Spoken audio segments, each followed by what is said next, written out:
இந்த நந்தியவட்டை செடிகளில் 3 வகைகள் உண்டு. புதர் செடியாகவும் குறு செடியாகவும் வளரும். கரும்பச்சை நிறத்தில் இருக்கும். இதன் இலைகளை மற்றும் பூக்களை கொண்டு இதை வகைப்படுத்துவார்கள்.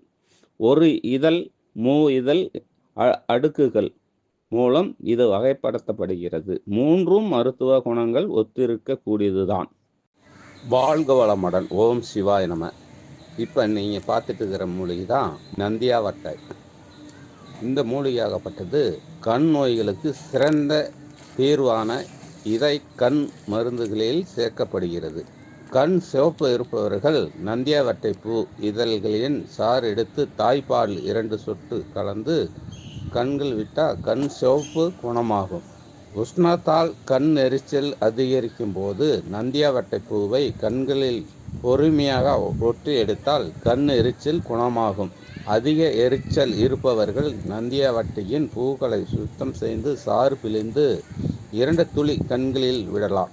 கண் மடலம், மண்டை குத்துதல் ஆகியவற்றை கட்டுப்படுத்தும்.